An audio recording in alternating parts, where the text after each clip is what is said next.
On va regarder aujourd'hui les taux de variation et comment on peut déterminer cela à partir des trois représentations d'une relation. Comme rappel, une relation peut être représentée de trois différentes façons.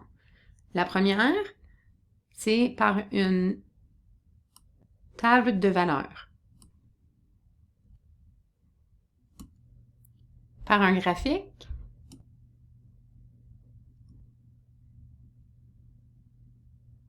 ou par une équation. Ces trois différentes représentations d'une relation peuvent nous donner la même information. On peut lire un graphique et de là créer un tableau et une équation.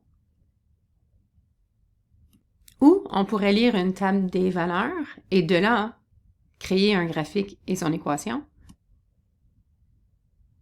Ou, troisièmement, je pourrais lire une équation et de là tracer le graphique et créer une table de valeurs. On peut vraiment passer d'une forme à l'autre des trois formes de représentation d'une fonction. C'est ce qu'on va voir dans cette leçon. On va commencer par un exemple. Ici, on nous demande de représenter une relation sous forme de tableau et de graphique. On nous a donné l'équation. Ici, on voit l'équation. J'ai une valeur de l'ordonnée. J'ai une valeur d'abscisse. Et j'ai un signe d'égalité. Donc, on sait que c'est une équation qui représente une droite. Par contre, ce qu'on avait vu, c'est que l'équation d'une droite, c'était toujours y est égal à mx plus b. M étant la pente, donc un numéro qui nous dit comment à pic est la droite, et puis b étant l'ordonnée à l'origine, donc l'endroit où notre droite croise l'axe des ordonnées ou l'axe des y. Ici, ça ne ressemble pas trop à cette forme, mais on a les outils algébriques, on est capable d'algébriquement transformer cette forme-là à quelque chose qui ressemble à y égale à mx plus b. La raison pour laquelle je veux faire ça, c'est parce que si je connais l'ordonnée à l'origine et si je connais la pente, je peux passer directement de l'équation à mon graphique. Donc, on va partir de l'équation pour tracer un graphique.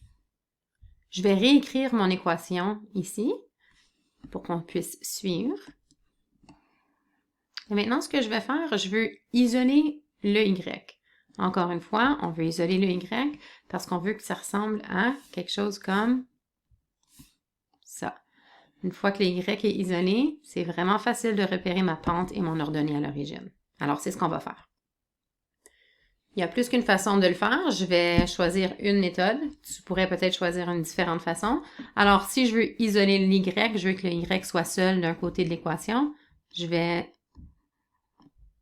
dans ce cas-ci, je vais choisir d'envoyer mon y à droite. Donc, quand je fais moins y plus y, j'ai 0 du côté gauche de mon équation. Donc, il va me rester 3x qui est égal à moins 4 plus y. On se souvient que le but, c'était d'isoler le y. Donc, je vais me débarrasser maintenant du 4 pour que le y soit seul. Plus 4 plus 4. Donc, ce qui me reste, c'est y est égal à 3x plus 4. Je peux le réécrire. Y égale à 3x plus 4. La raison qu'on a isolé le y, c'était pour avoir l'équation sous sa forme y égale mx plus b. Donc, on appelle ça la forme pente ordonnée à l'origine parce que ça me permet de savoir où se situe la pente et l'ordonnée à l'origine. Une fois que j'ai l'équation sous cette forme, la première chose que je peux faire sur un graphique, c'est d'aller placer mon ordonnée à l'origine. Parce qu'on sait que l'ordonnée à l'origine, c'est quand la droite va croiser l'axe des y. Alors, selon l'équation que je viens de trouver, cette ordonnée à l'origine, c'est à 4. Donc, je peux placer un point ici sur le graphique à 4.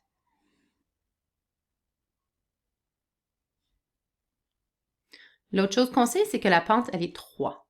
Alors, si on se souvient bien, la pente M est égale à la variation selon l'axe des X. Donc, combien je monte ou combien je descends sur la variation sur l'axe des X. Alors, par combien je vais vers la droite? Donc, dans notre exemple, on a vu que la pente est égale à 3 selon l'équation qu'on a réorganisée. Et puis là, 3, je sais en fait que c'est la même chose que 3 sur 1. Alors, on voit que ma variation en Y, c'est 3. Puisque c'est positif, ça veut dire que je vais monter de 3. Et pour me rendre à un autre point, je vais me déplacer à la droite de 1. Donc, c'est ce qu'on peut faire sur le graphique. Je pars de mon point ordonné à l'origine et je monte de 3. 1, 2, 3. Alors, notre déplacement horizontal est de 1 vers la droite. On se souvient que ça, c'est notre delta X. Et ici, le delta Y. Par combien je suis montée? Je me suis déplacée de 3 vers le haut. Je me suis déplacée de 1 vers la droite pour me rendre à mon prochain point. Alors, on peut placer le point. Et puis après ça, on répète. On fait exactement la même chose pour placer autant de points qu'on veut placer. OK? Donc, je monte de 3. 1, 2, 3. Je vais à la droite de 1. Je place mon prochain point. Je monte de 3. À la droite de 1. Je place mon prochain point. 1, 2, 3. 1. Je place mon prochain point. 1, 2, 3, 1. Je place mon prochain point. Et puis, si j'ai bien fait ça, mes points devraient s'aligner, puisqu'on avait l'équation d'une droite. Les points devraient s'aligner selon une belle droite. Une autre façon de faire, si je voulais aller plus vite, on sait aussi que une pente de 3, on a dit que c'est 3 sur 1, mais en fait, 3, ça peut être 3 sur 1. Ça peut aussi être, par exemple, 6. 6 sur 2. Donc, au lieu de faire, je monte de 3, je vais à la droite de 1, je pourrais monter de 6 et aller à la droite de 2. J'aurais moins de points sur mon graphique, mais vraiment, pour faire une droite, on a juste besoin de 2 points, puis après ça, on prend notre règle, puis on les connecte. C'est toujours mieux d'en faire plusieurs, par contre, même si vraiment, on a juste besoin de 2. Donc, je monte de 6, je vais à la droite de 2. Puis on continue comme ça pour placer placer moins de points, mais ça suit quand même la même droite. Donc, on va obtenir la même belle droite. Une fois que j'ai mes points placés, que j'utilise cette méthode où juste je monte de 3, je vais à la droite de 1, on peut ensuite faire la même chose du côté gauche. Donc, on va faire l'inverse pour aller du côté gauche de l'axe des Y. Donc, je montais de 3, j'allais à la droite de 1. Cette fois-ci, ce que je vais faire, je vais faire l'inverse. Donc, je vais descendre de 3, 1, 2, 3, et puis je vais aller à la droite de 1 pour placer mon prochain point. Puis on fait la même chose. Je descends de 3 et je vais à la droite de 1. Je descends de 3, je vais à la droite de 1. Ou si je veux, je descends de 6 et je vais à la droite de 2. Et puis, j'ai maintenant tracé la droite à partir de l'équation. OK, donc voici comment on fait, juste pour récapituler. Si tu as une équation qui est sous une forme bizarre, OK, ça ressemble pas du tout à y égale à mx plus b, en notant que tu as tes deux variables là-dedans, puis un signe d'égalité, c'est parce que ça représente l'équation d'une droite. Donc, tu transformes ça pour que ça ait l'air de ça.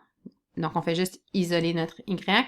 Une fois que j'ai ça, ça veut dire que je connais la pente et je connais l'ordonnée à l'origine. Une fois que je connais l'ordonnée à l'origine, c'est parfait. Je peux aller placer mon premier point ici. Et avec la pente, comme on a déterminé ici, on sait que j'ai mon déplacement vertical. Donc, je monte par combien? Et j'ai mon déplacement horizontale, je vais à la droite par combien, et puis c'est comme ça qu'on peut tracer une droite à partir de l'équation. Maintenant, la prochaine partie de la question, c'est à partir de l'équation, de trouver ou de remplir le tableau de valeurs. On aurait pu, puisqu'on avait trouvé notre graphique, on avait fait notre graphique, on aurait pu juste aller lire les points et les placer dans notre tableau de valeurs. Ça aurait été une façon. Donc, c'est important que tu sois capable de passer du graphique au tableau de valeurs. Par exemple, on avait sur notre graphique tantôt, on avait le point 0, 4. Okay? Quand la valeur de x est 0, la valeur de y était 4 ici. On avait vu ça sur le graphique. On peut aussi lire ici notre prochain point parce qu'on avait monté de 3, puis on était à la droite de 1. Notre prochain point, c'était quand la valeur de x est égale à 1 ici. Et quand la valeur de y était égale à 7. Donc, on pourrait juste tout simplement lire ça, puis aller les écrire. Donc, j'aurais le point 0, 4, j'aurais le point 1, 7. Ça, c'est une façon de faire.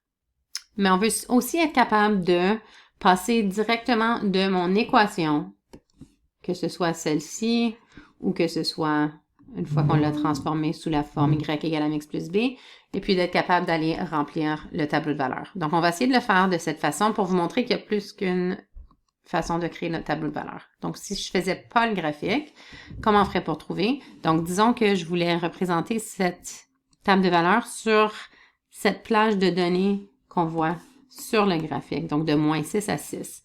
Alors, on choisirait peut-être des valeurs négatives, peut-être des valeurs positives. Donc, pour ton axe des X, tu peux juste choisir les valeurs que tu veux. Puis, on va essayer de garder des bons constants.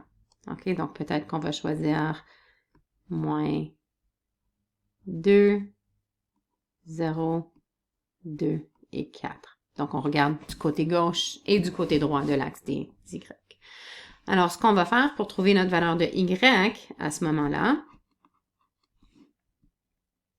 on va remplacer X par les valeurs de X qu'on vient d'écrire dans le tableau. Alors, on remplace X dans l'équation. Quand X égale moins 2, je vais aller remplacer moins 2 dans l'équation.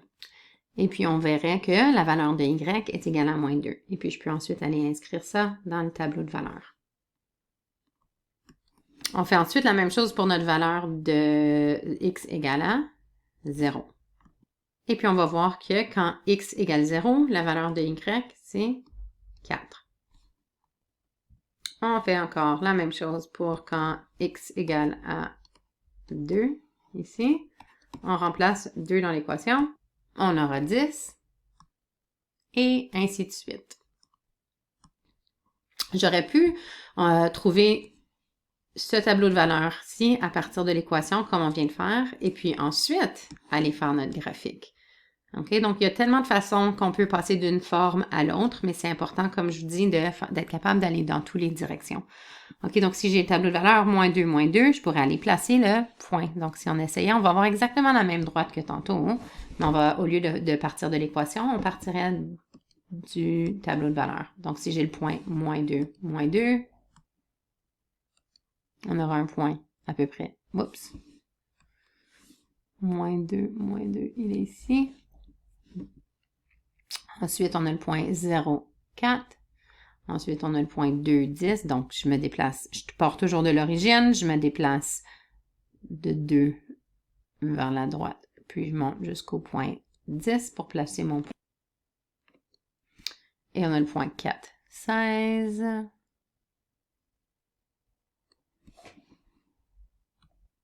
Et puis, on va avoir la même droite que tantôt.